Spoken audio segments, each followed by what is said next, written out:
Rusia kembali melancarkan serangan udara skala besar ke wilayah Ukraina pada Rabu, 19 November 2025. Serangan ini menjadi salah satu yang paling intens dalam beberapa bulan terakhir.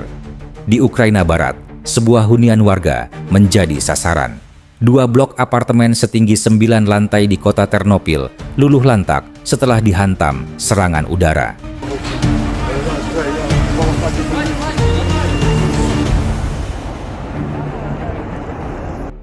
Ledakan besar disusul kobaran api membuat area permukiman itu berubah menjadi kepulan asap hitam dalam hitungan detik. Menteri Dalam Negeri Ukraina, Igor Klimenko, menyampaikan bahwa militer Rusia menembakkan 476 drone penyerang, serta sedikitnya 48 rudal berbagai jenis secara hampir bersamaan. Rentetan serangan tersebut menimbulkan situasi darurat di banyak titik, termasuk di kota Ternopil yang mengalami kerusakan paling parah.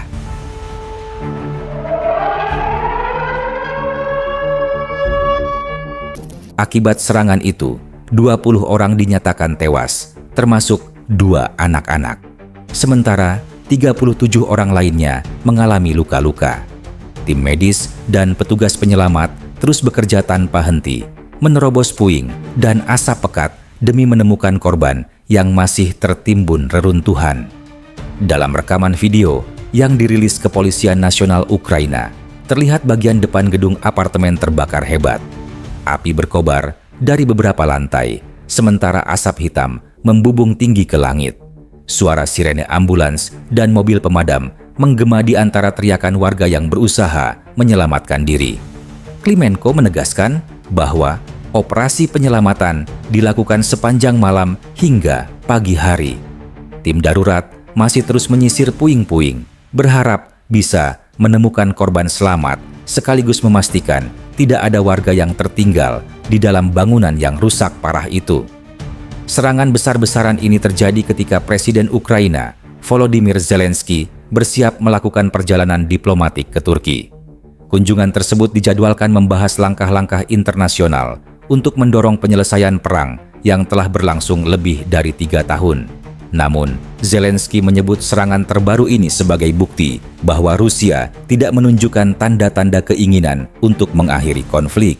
Ia menilai tekanan dunia internasional terhadap Moskwa masih belum cukup kuat untuk menghentikan agresi militer yang terus berlanjut. Dalam kunjungan ke Turki, Zelensky dijadwalkan mengadakan pertemuan dengan Presiden Recep Tayyip Erdogan. Sejumlah analis menilai pertemuan tersebut merupakan bagian dari upaya diplomatik Ukraina untuk meminta dukungan politik lebih besar, sekaligus meningkatkan tekanan global terhadap Presiden Rusia, Vladimir Putin. Di tengah intensitas serangan yang meningkat, situasi kemanusiaan di berbagai wilayah Ukraina kembali menjadi sorotan dunia. Serangan rudal dan drone yang menghancurkan permukiman warga menambah panjang daftar korban, sekaligus memperkuat urgensi perlunya langkah internasional yang lebih tegas. Hingga kini, pasukan penyelamat masih berjibaku memastikan tidak ada korban tertinggal, sementara Ukraina kembali berada dalam masa-masa penuh ketidakpastian akibat agresi yang tak kunjung mereda.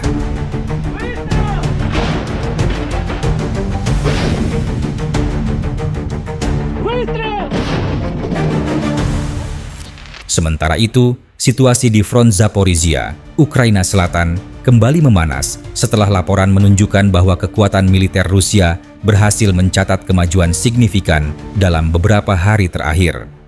Moskow mengklaim telah merebut sejumlah pemukiman penting yang oleh para analis militer dinilai sebagai perkembangan kritis menjelang datangnya musim dingin. Kementerian Pertahanan Rusia menyampaikan bahwa pasukan mereka telah maju hingga 30 km di sepanjang garis depan yang cukup luas, mencakup wilayah Zaporizhia dan sebagian Dnipropetrovsk sejak akhir Juni lalu. Bahkan, pada 16 Desember, Rusia mengumumkan keberhasilan menguasai 2 pemukiman baru.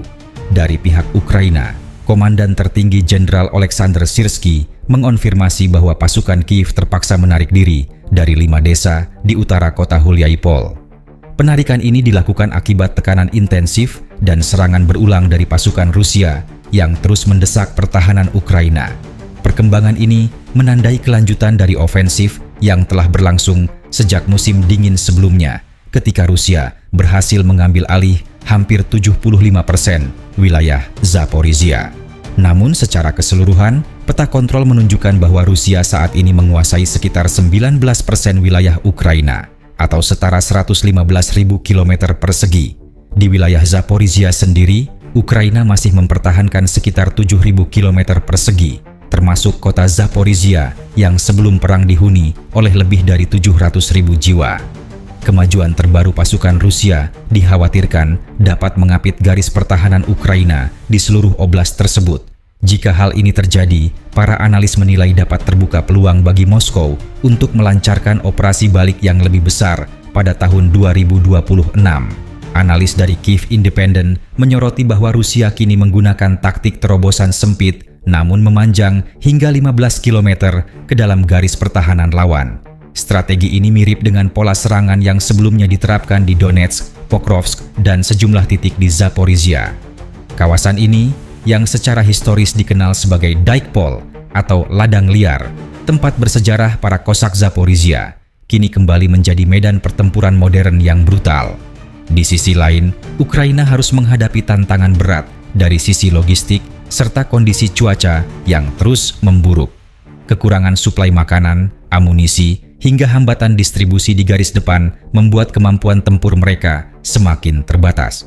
Serangan drone Rusia yang menargetkan kota Zaporizhia juga menambah tekanan, merusak fasilitas sipil dan infrastruktur penting, meskipun pasukan Ukraina mengklaim telah berhasil menembak jatuh sebagian besar drone dan rudal tersebut.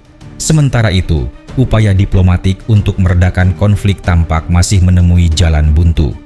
Presiden Vladimir Putin sebelumnya menyebut bahwa pasukan Rusia telah merebut hampir 5.000 km persegi wilayah sepanjang tahun 2025, sekaligus menegaskan bahwa inisiatif strategis di medan perang kini berada sepenuhnya di tangan Moskow.